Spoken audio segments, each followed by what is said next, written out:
I was 27 when it happened, back in the summer of 2016. I had been an avid camper for years and preferred solitude over crowded campgrounds. That's why I often chose remote spots, far from the noise of civilization.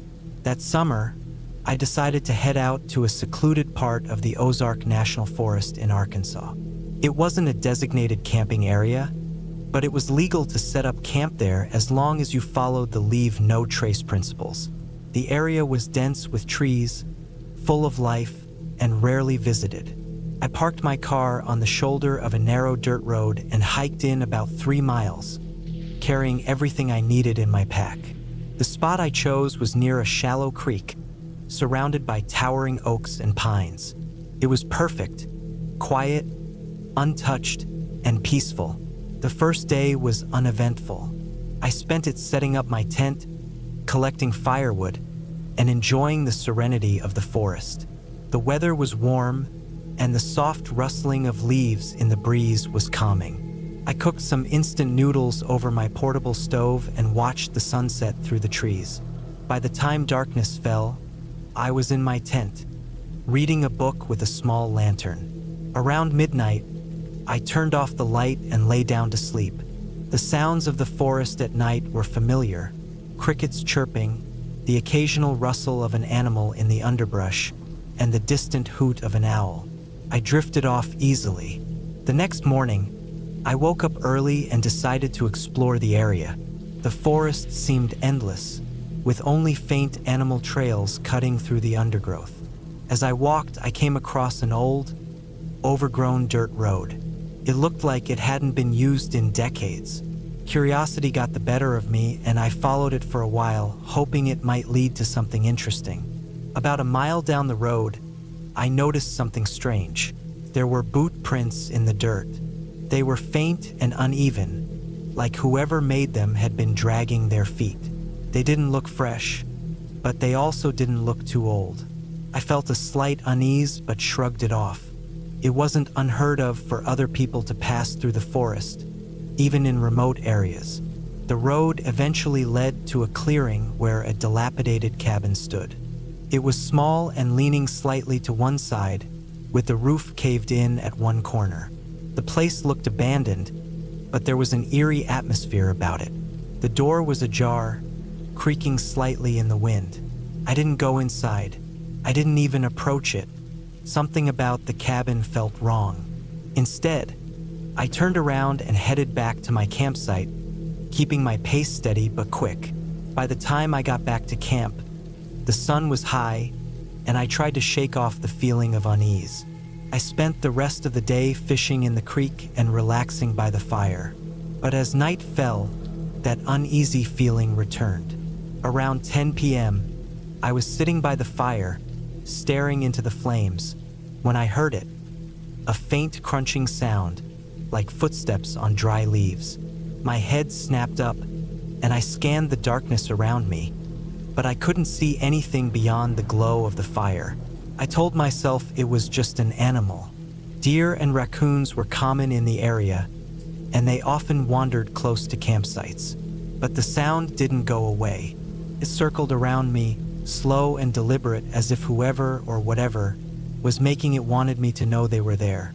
I grabbed my flashlight and shone it into the trees, but I saw nothing. The sound stopped, and the silence that followed was deafening. I didn't sleep much that night. The next morning, I decided to pack up and leave. The strange noises, combined with the footprints and the cabin, were too much for me to ignore. As much as I loved camping, my gut was telling me to go. As I was breaking down my tent, I heard something that made my blood run cold. A voice, faint and distant, calling out from the direction of the creek. I froze, my hands gripping the tent poles. The voice called out again, closer this time. It was deep and slow, but I couldn't make out the words. I turned and looked toward the creek, and that's when I saw him. A man was standing at the edge of the trees, just beyond my campsite. He was tall and gaunt, wearing dirty clothes that hung loosely off his frame. His face was pale, and his eyes looked sunken, almost hollow. He didn't say anything. He just stood there, staring at me. I didn't know what to do. My car was 3 miles away, and I wasn't sure I could make it there before he caught up with me if he decided to follow. So I did the only thing I could think of. I pretended I hadn't seen him. I went back to packing, my hands shaking as I rolled up my sleeping bag and stuffed it into my pack. I kept glancing toward the trees, but he didn't move. When I was ready to leave, I slung my pack over my shoulder and started walking, taking the most direct route back to the road. I didn't look back. The first mile was uneventful, but I couldn't shake the feeling that I was being watched. Every so often, I thought I heard footsteps behind me, but when I stopped to listen, there was only silence. Then, about halfway back to my car, I heard it again, that slow, deliberate crunching of leaves. This time, it was closer. I started walking faster, my heart pounding in my chest. The footsteps quickened too, matching my pace. I broke into a jog, and so did the footsteps. I didn't dare look back. By the time I reached the dirt road where my car was parked, I was sprinting. My lungs burned, and my legs felt like they were going to give out. But I didn't stop until I was inside the car with the doors locked. I fumbled with the keys, my hands trembling so badly that I dropped them twice before finally getting the engine started. As I backed up onto the narrow road, I looked into the rearview mirror. He was standing at the edge of the trees, watching me. I didn't stop driving until I was hours away from the forest. When I finally pulled over at a gas station, I sat in the car for a long time, trying to process what had happened. I reported the incident to the local ranger station, but they didn't seem too concerned. They said it was probably just a transient or someone living off the grid. But I knew it was more than that. To this day, I can't go camping alone. The thought of being in the woods, miles from anyone, fills me with dread. I'll never forget the way that man looked at me, like he was deciding what to do next. And I'll never forget the feeling that, if I had made one wrong move, I wouldn't have made it out of those woods.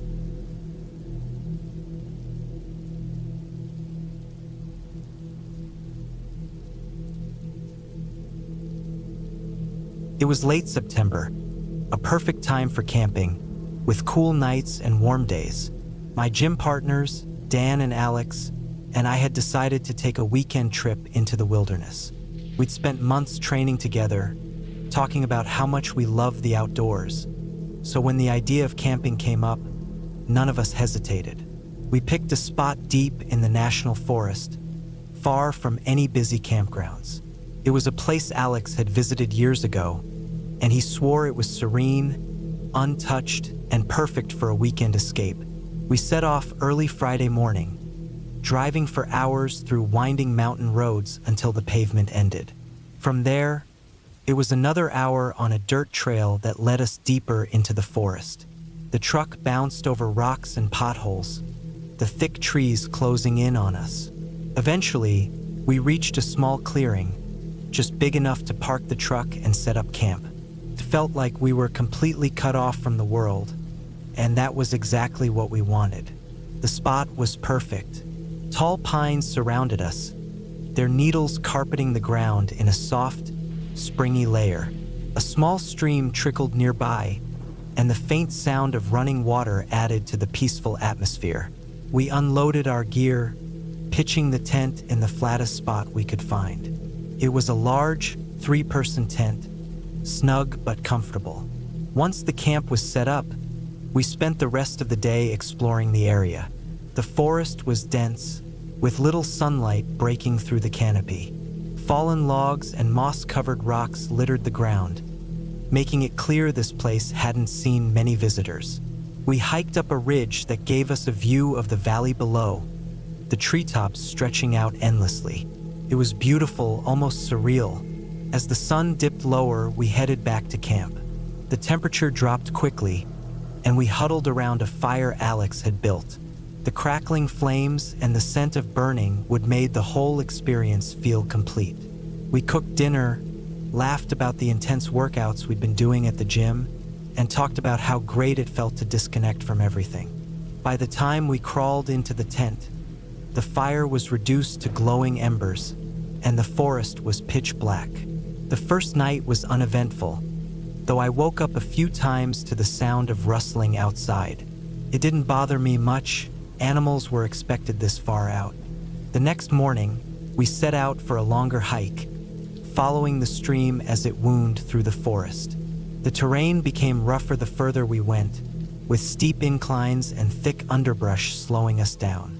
We found signs of wildlife everywhere. Tracks in the mud, claw marks on trees, even a pile of fresh scat that looked like it came from a bear. It was a reminder of how wild this place was, but we felt prepared. We'd brought bear spray and other essentials, so none of us were too worried. Around midday, we reached a small clearing where the stream widened into a shallow pool. The sunlight sparkled on the water, and it felt like the perfect spot to rest. We ate lunch, took off our boots to cool our feet in the stream, and enjoyed the silence. It was moments like this that made all the effort worth it. As we started heading back to camp, the mood shifted slightly. The forest seemed quieter than before, the usual background noise of birds and insects noticeably absent. It was subtle at first, but the further we walked, the more it felt like something was off. Dan mentioned feeling like we were being watched, though we brushed it off as paranoia. Still, I couldn't shake the feeling either. Every so often, I'd glance over my shoulder, expecting to see something or someone behind us. When we got back to camp, the uneasiness lingered.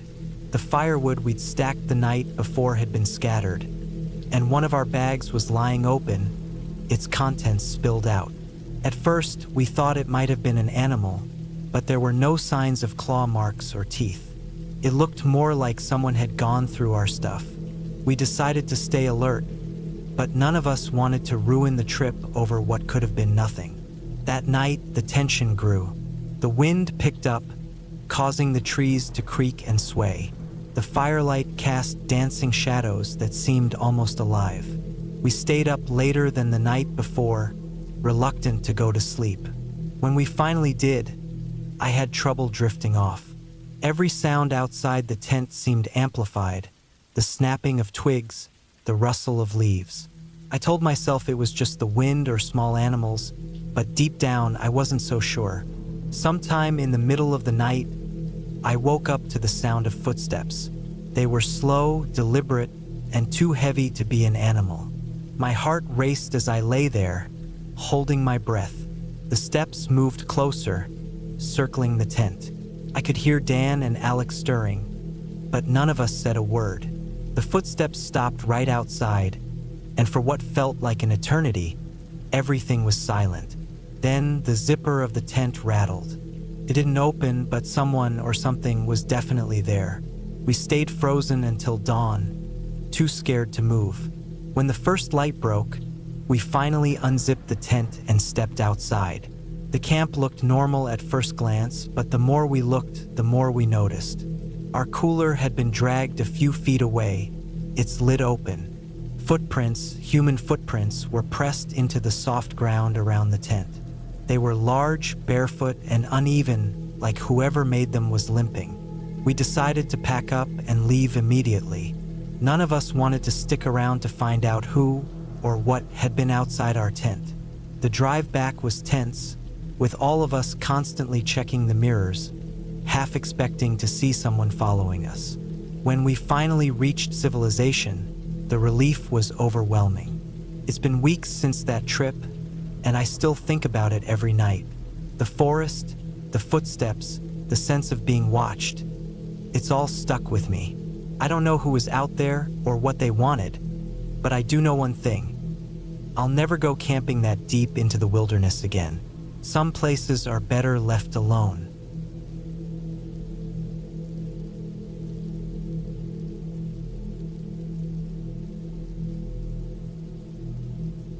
I should have known better than to agree to that camping trip.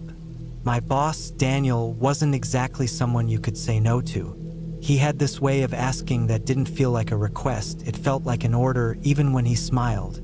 I was 28, working as his assistant at a mid-sized marketing firm, and saying no to him felt like career suicide. So, when he mentioned a weekend camping trip in northern Michigan, I nodded before I even processed what he was saying. Just a small group, he had said. Me, my ex-wife Lisa, and her sister Megan. You'll love them. They're great company. First, I thought I misheard. Why would his ex-wife and her sister be coming? It was weird, but I didn't question it. Lisa and Megan were in their mid-30s, and from what I gathered, they'd stayed on good terms with Daniel. It wasn't my business to pry into their dynamic. All I knew was that I was now roped into a weekend in the woods with people I barely knew. The drive up took about 5 hours. Daniel insisted on taking his massive SUV, which smelled faintly of air freshener and old coffee. Lisa sat in the front, chatting with Daniel like old friends, while Megan and I were crammed in the back. Megan didn't say much, which I appreciated. She seemed to be the quiet type, and that suited me fine. We reached the campsite late in the afternoon. It was one of those semi-remote places, not quite off the grid, but far enough that cell service was spotty. The campsite was nestled deep in a forest near a small lake. Daniel, of course, had picked the most secluded spot. "We'll have the whole place to ourselves," he said proudly, gesturing to the empty clearing. We set up 2 tents, one for Daniel and me, and one for Lisa and Megan. I couldn't help but notice the tension between the sisters. Lisa was bubbly and outgoing, while Megan seemed withdrawn, almost guarded. I wondered what their history was, but again, it wasn't my place to ask. That first night, we sat around the campfire, eating burgers Daniel grilled over the open flame. The forest was eerily quiet, the kind of quiet that makes you hyper-aware of every little sound. A twig snapped somewhere in the distance, and I felt my stomach tighten. "You'll get used to it," Daniel said, noticing my unease. "It's just the woods settling." I forced a smile and nodded. But as the night went on, I couldn't shake the feeling that we weren't as alone as Daniel thought. The next morning, Daniel decided we should hike to a nearby ridge with a great view of the lake. It was supposed to be a short, easy hike, but the trail was overgrown, and Daniel's directions were vague at best. Lisa, dressed in yoga pants and a tank top, didn't seem thrilled about trudging through the brush. Megan, on the other hand, seemed oddly comfortable. "Stay close," Daniel said as he led the way. The trail was narrow, with tall trees looming overhead. Sunlight barely filtered through the canopy, casting long shadows on the forest floor. After about an hour, I realized we were hopelessly lost. Daniel, of course, refused to admit it. "Just a little farther," he kept saying. Lisa started to complain, and Megan's silence grew heavier. I felt like I was walking on eggshells, caught between their unspoken tension and Daniel's stubbornness. By the time we found the ridge, it was late afternoon. The view was stunning, but I couldn't enjoy it. I was too worried about how we were going to find our way back before dark. On the way back, Daniel took a wrong turn. The trail we ended up on wasn't the same one we'd come up. It was steeper, rockier, and littered with fallen branches. "Just follow me," Daniel said, his voice more commanding now. But Megan stopped suddenly. "This isn't the right way," she said, her tone sharp. It was the first time I'd heard her speak all day, and her voice sent a chill down my spine. Daniel brushed her off, but I couldn't shake the feeling that Megan knew something we didn't. She had this look in her eyes, like she was calculating something. We finally made it back to camp just as the sun dipped below the horizon. Exhausted, we ate a quick dinner and turned in early, but I couldn't sleep. The forest seemed louder that night, every rustle and crack amplified in the stillness. Around midnight, I heard footsteps outside the tent. At first, I thought it was Daniel, but the steps were too light, too deliberate. I held my breath, listening as they circled the tent. Then they stopped. I waited, my heart pounding, but the footsteps didn't return. The next morning, I mentioned it to Daniel, but he just laughed it off. "Probably a deer," he said. But Megan's face told a different story. She looked at me, her eyes wide and unblinking, and I knew she'd heard it too. We decided to spend the last day fishing at the lake. It was supposed to be a relaxing way to end the trip, but the tension was palpable. Megan barely spoke, and Lisa seemed on edge. Even Daniel, usually so confident, seemed distracted. While Daniel and Lisa were setting up their rods, Megan and I wandered along the shoreline. That's when we found it, a shoe. It was half buried in the sand, muddy and torn. I stared at it, my stomach churning. "That's weird," I said, trying to keep my voice steady. Megan didn't say anything. She just picked it up and examined it closely. The shoe was small, like it belonged to a child. When we showed it to Daniel, he brushed it off. "Probably someone from another campsite," he said, but there were no other campsites nearby. That night, I couldn't shake the image of the shoe. Felt like a warning, like something wasn't right. As we sat around the campfire, I noticed Megan watching Daniel. Her eyes were intense, almost predatory. Lisa seemed oblivious, laughing at Daniel's jokes, but I couldn't ignore the growing sense of dread. I went to bed early, hoping to escape the unease, but sleep didn't come. Around 2 a.m., I heard voices outside. At first, I thought it was Daniel and Lisa, but the voices were low, almost whispering. I couldn't make out what they were saying, but it sounded like an argument. Then I heard a scream. I bolted out of the tent, my flashlight shaking in my hand. Megan was standing by the fire, her face pale and her hands trembling. Lisa was nowhere to be seen. "What happened?" I asked, my voice barely above a whisper. Megan didn't answer. She just pointed toward the lake. I ran toward the water, my heart racing. When I reached the shore, I saw Lisa's body floating face down in the water. The authorities arrived the next morning. They ruled it an accident. Lisa had slipped and fallen into the lake. But I knew better. Megan didn't shed a tear, and Daniel was unusually quiet during the investigation. I couldn't prove it, but I knew something had happened between them that night. Something dark. I never went camping again.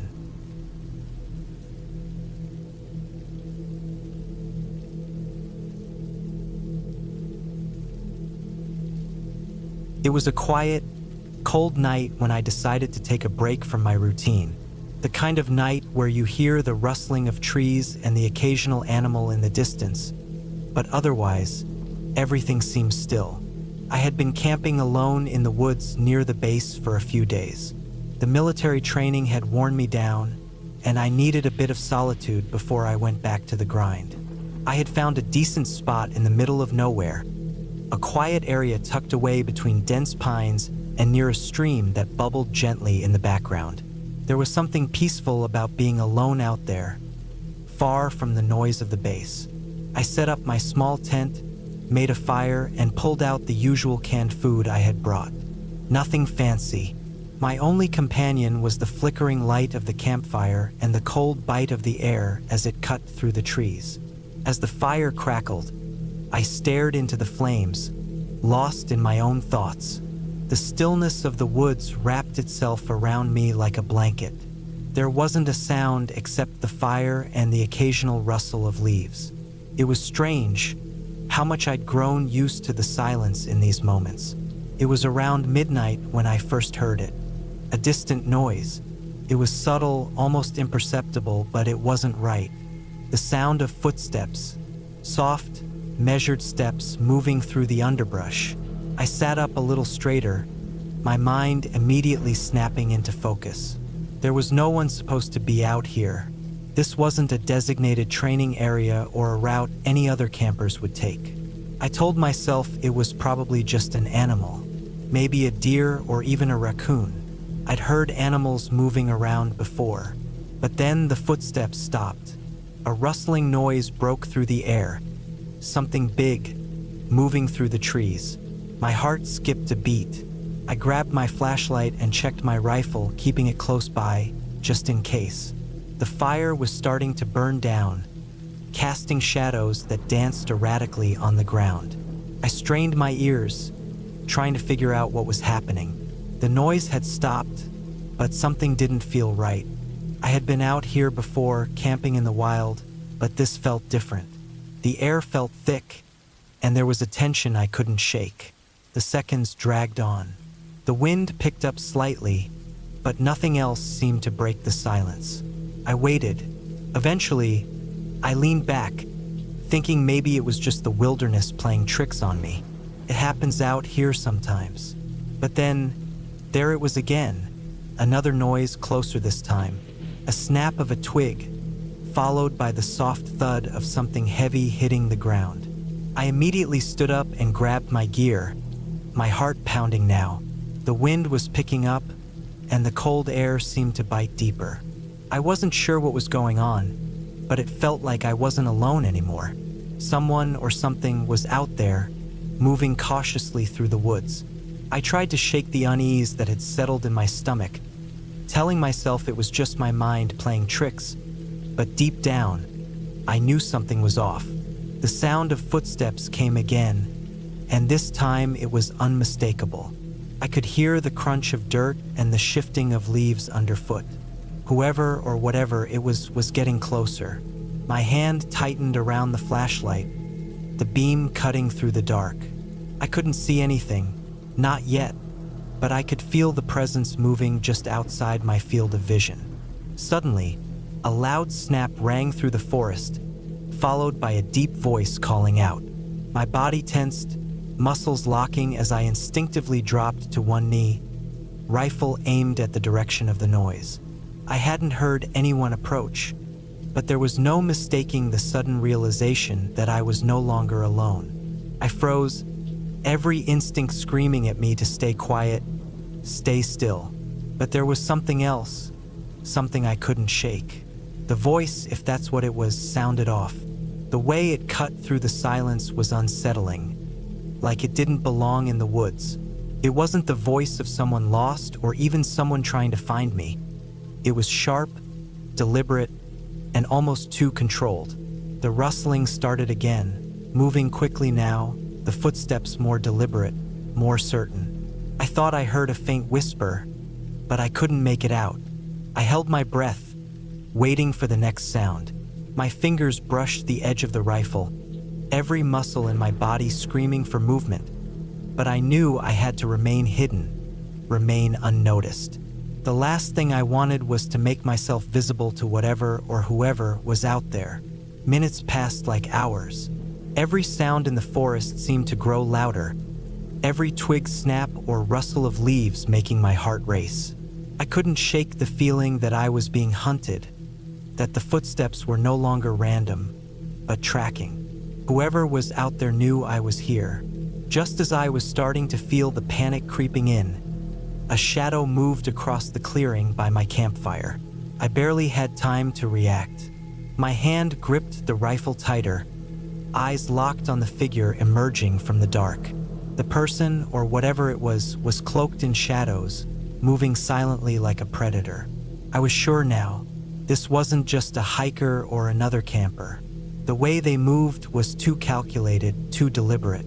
They knew what they were doing. They were stalking, and I was the prey.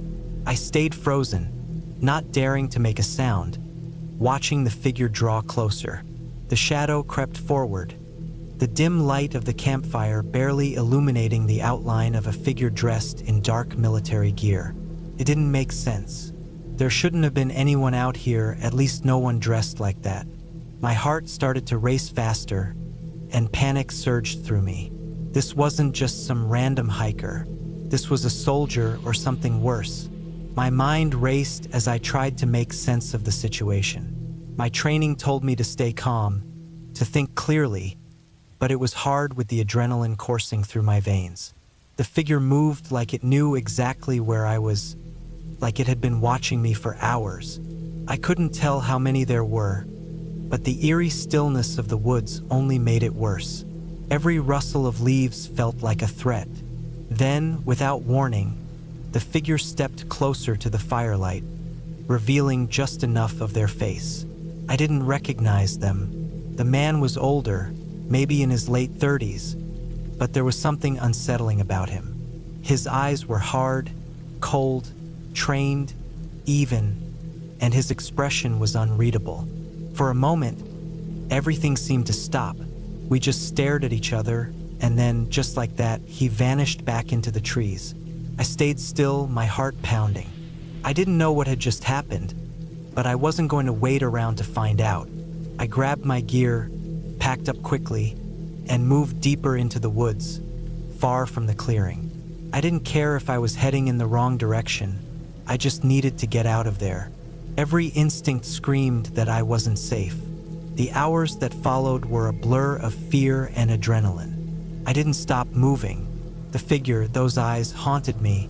I could still feel the weight of them on me, like he was still watching, tracking. I didn't dare make a fire, didn't stop to rest. I just kept moving through the trees, pushing myself to the edge of exhaustion. Finally, just as the first light of dawn broke through the trees, I found my way to the main road, far from the camp. I didn't know if I was being followed or if I had imagined the whole thing. But one thing was clear. Whoever, whatever was out there was not someone I wanted to meet again. I never camped out in those woods again. The strange encounter, the unsettling presence, it stuck with me long after I left. I couldn't shake the feeling that whatever had been out there was still waiting, hidden just beyond the tree line, always watching. I learned that night that some woods aren't just empty, they're hiding something, and sometimes it's better not to ask questions.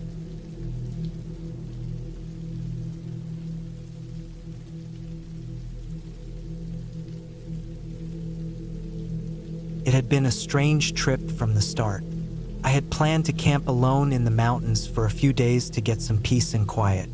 My usual friends weren't available, and I had always enjoyed the solitude of the outdoors, especially up in the higher altitudes where the air is thinner and the forest more ancient. The spot I chose was nestled near the foot of the mountains, in a secluded area no one really visited much.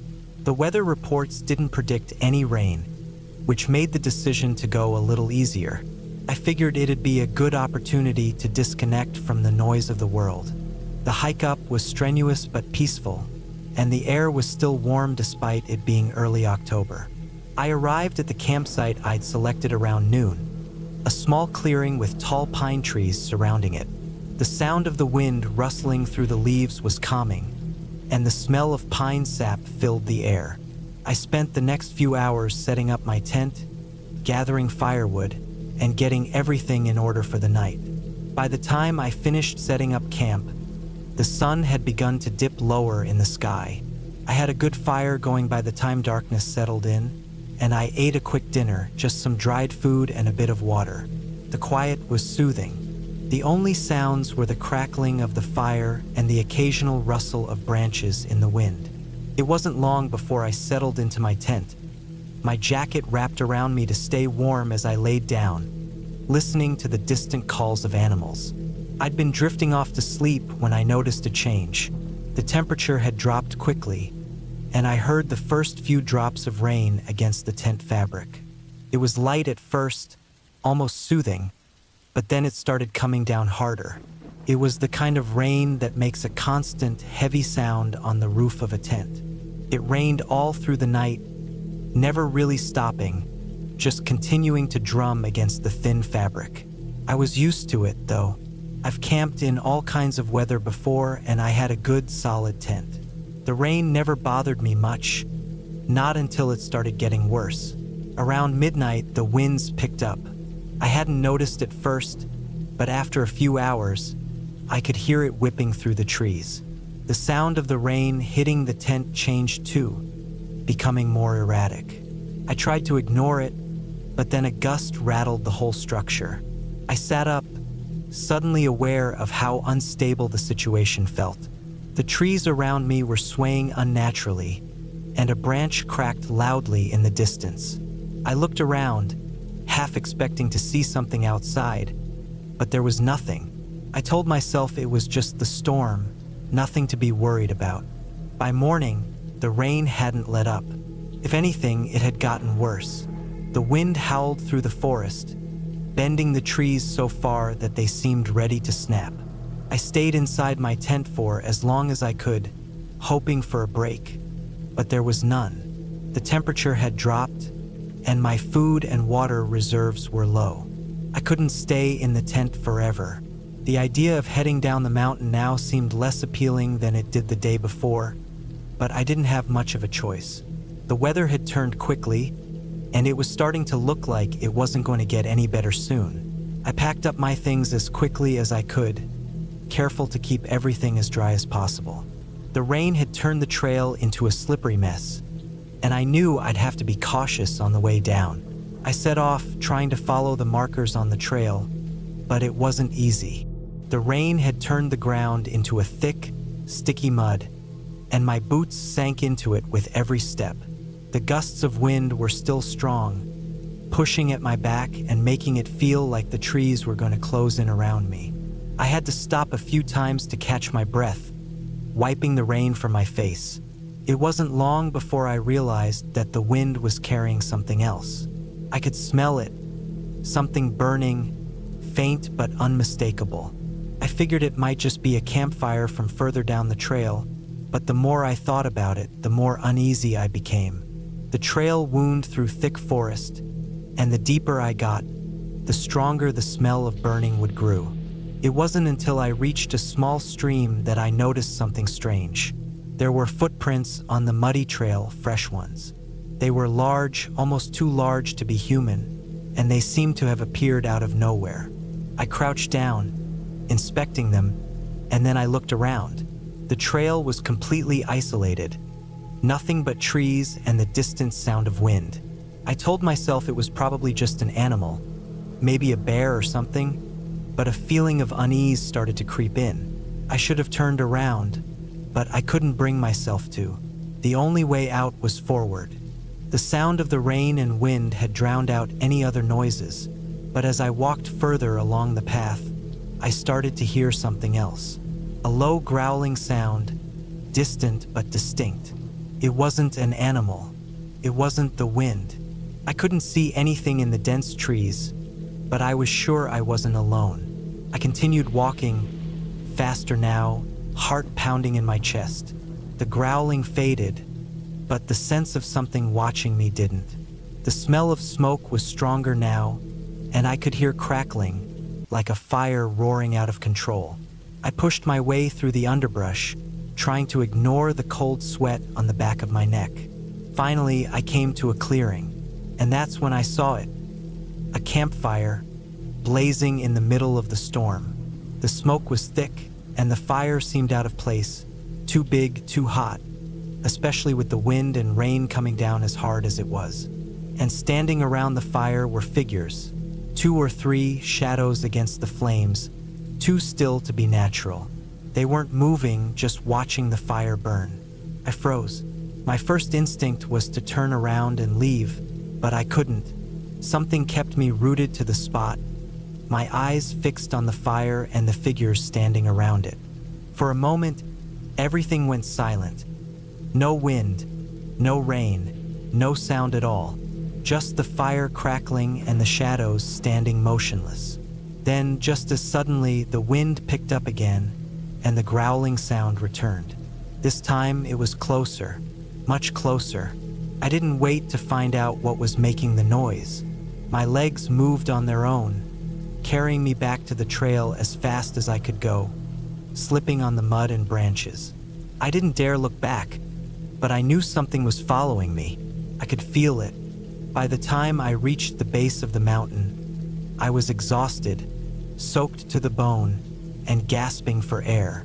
The rain hadn't stopped, but I didn't care anymore. I had to get out of there. I knew it wouldn't be safe to camp another night. I finally reached my car, trembling and soaked, and I didn't stop driving until I reached a nearby town. The whole drive, I kept looking in the rearview mirror, half expecting to see something following me, but there was nothing, just the rain pouring down in sheets. When I finally got home, I could still smell the smoke in my clothes, even after a shower. I never went back to that mountain, never even thought about it again.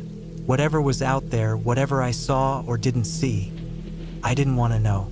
But sometimes, late at night, when the wind howls just right, I wonder if I'll ever be able to shake that feeling of being watched.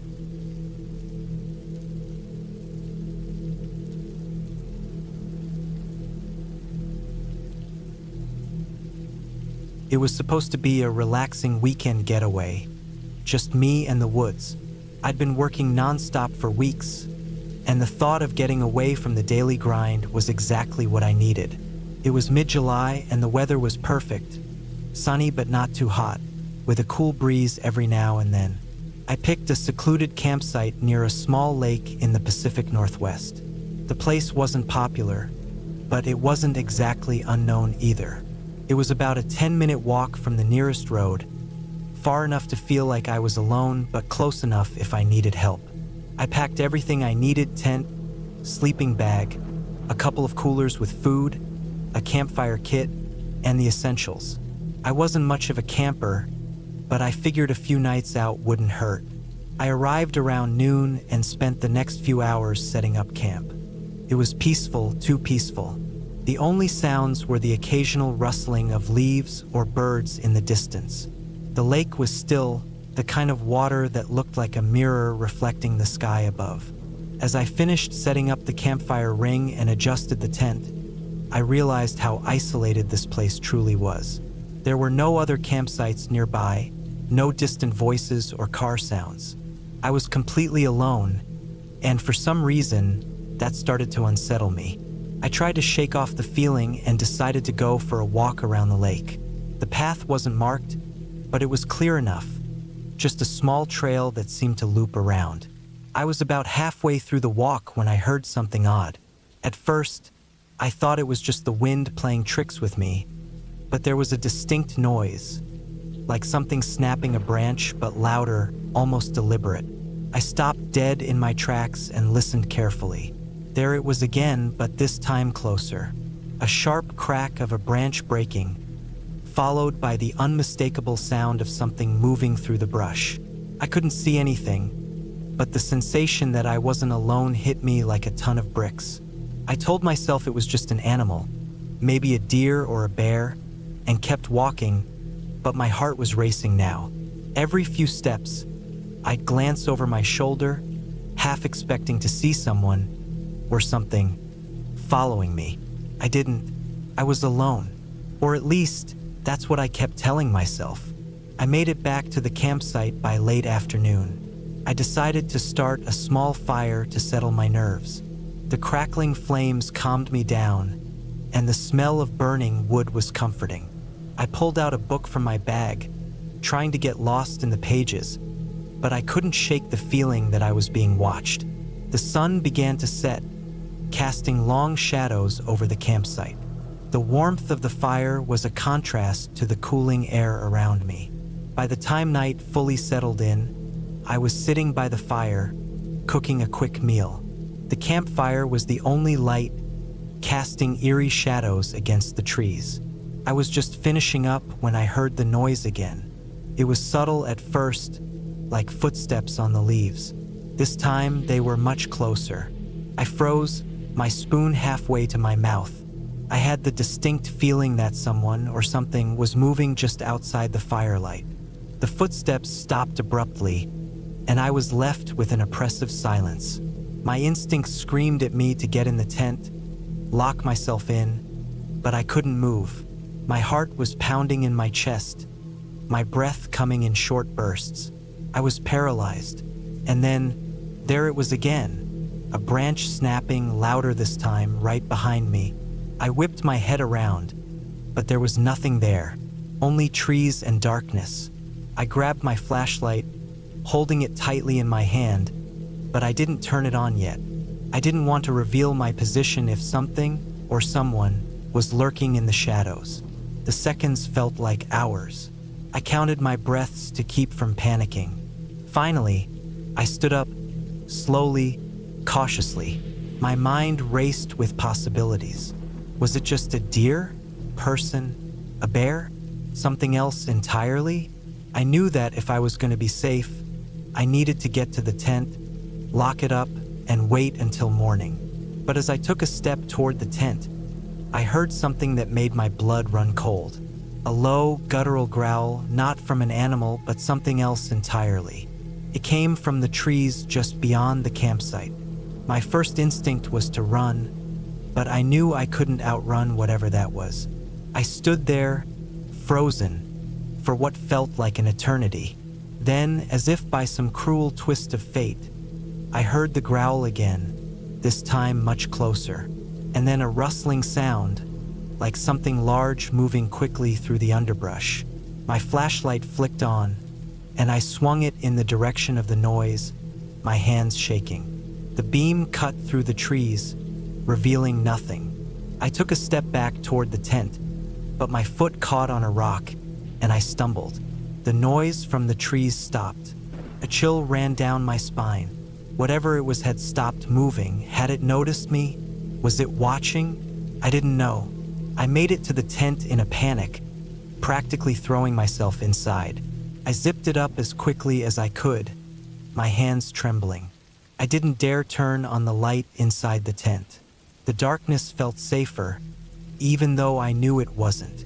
I huddled in the corner of the tent, clutching my flashlight, my ears straining for any noise. The night stretched on, every creak of the tent fabric, every rustle of the trees, sending waves of fear through me. Time seemed to lose all meaning. The hours passed slowly, but eventually, I heard the sounds of the forest returning to normal. The growls, the footsteps, the rustling. It all stopped. I didn't sleep. Couldn't. I spent the night wide awake, every muscle in my body tense, ready to react to any noise. The fire had died down hours ago, and the temperature had dropped.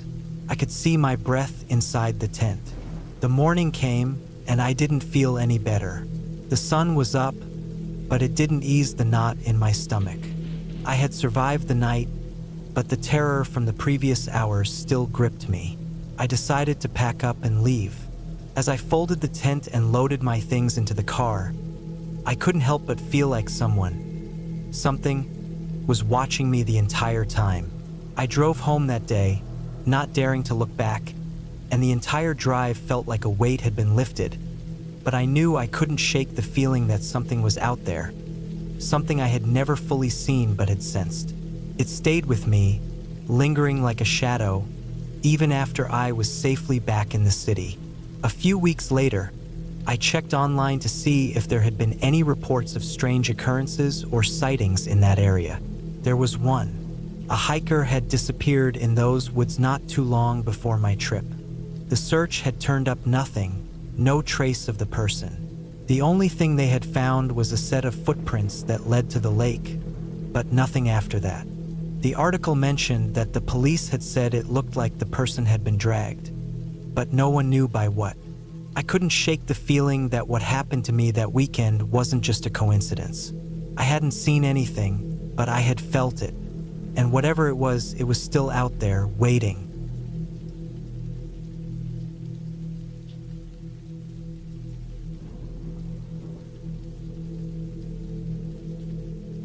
It was a cool, crisp evening when I decided to head out for a solo camping trip. I had been planning this for weeks, and now that the time had come, it felt like I needed a break from everything. My dog, Max, a large German Shepherd, had been my companion through so many adventures. I trusted him like no other, and his loyalty was something I knew would come in handy tonight.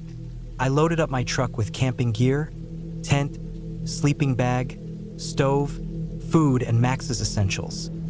A leash, his food, and a few of his favorite toys.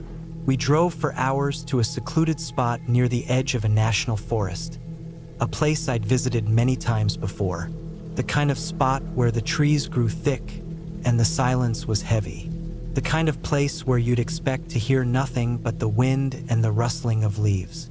I set up camp under the fading light of dusk as Max happily explored the area. He loved running through the tall grass, sniffing around the trees, and barking at anything that moved. He was always so alert, and his senses were far sharper than mine. The campsite was about an hour's walk from the nearest trailhead, so I knew it would be a peaceful night, far from anyone or anything. At least that's what I thought.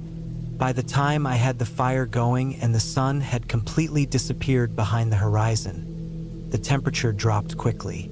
I threw on an extra jacket and made sure Max had his blanket.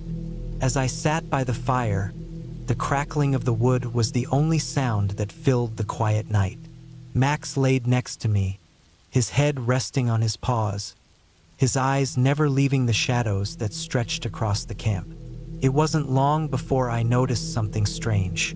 I hadn't heard any animals. No owls hooting or squirrels chattering in the trees. There was an unsettling silence, almost as if the whole forest was holding its breath. Max had also started acting differently.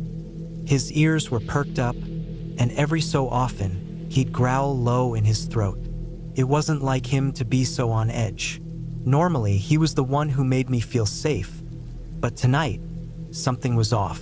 I brushed it off as my imagination, maybe the wind playing tricks on me, or perhaps it was just the isolation. But the unease lingered. I finished my meal quickly, trying to ignore the gnawing feeling at the back of my mind.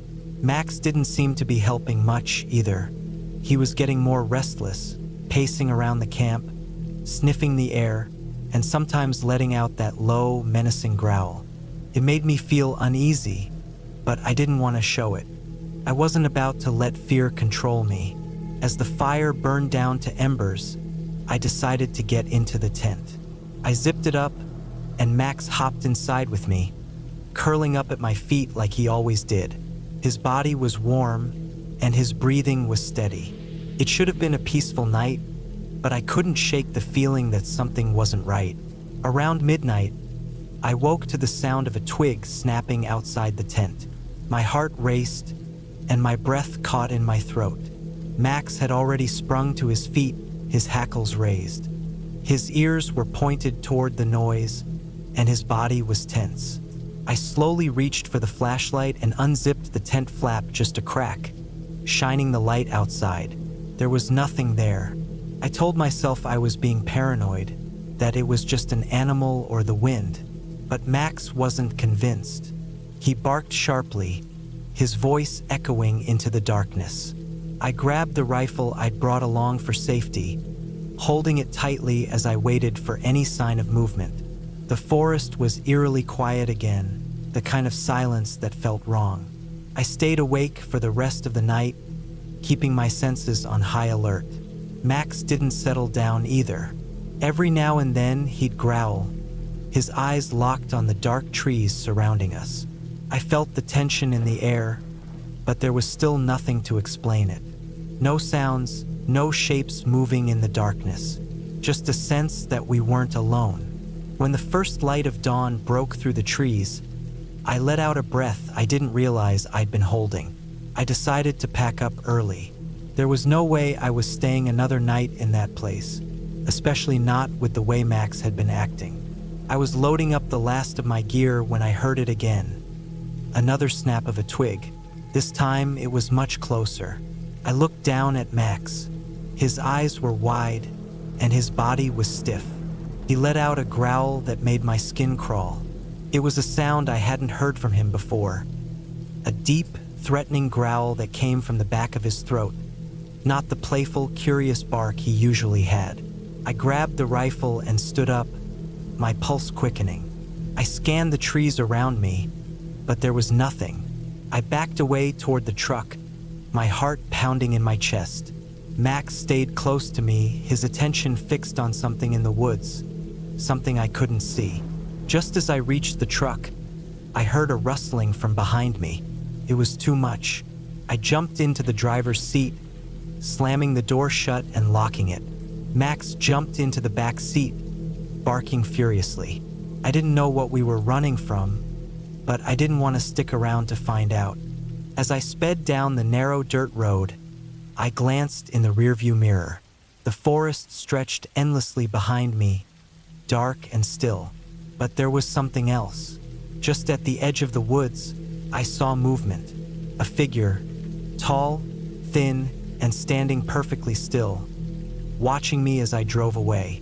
I didn't stop until I reached the nearest town, and even then, I kept looking over my shoulder, half expecting someone or something to be following us. Max had calmed down, but I could tell something was still bothering him. His ears were flattened against his head, and he wouldn't leave my side. I spent the rest of the day at a nearby diner, trying to shake off the feeling of dread that still hung over me. The other campers I spoke with hadn't experienced anything strange, but I couldn't forget the look on Max's face or the way the forest had felt that night. The silence had been suffocating, and the sense of being watched had never left me. I'll never know what was out there in the woods that night, but I know this: Max protected me. If it weren't for his instincts, I'm not sure how things would have turned out. I trust my dog more than anyone, and that night he proved exactly why. We never returned to that spot in the woods. Something tells me that it wasn't meant to be a peaceful place. The feeling of being watched, the unnatural silence, and Max's behavior told me everything I needed to know. Some places are better left unexplored.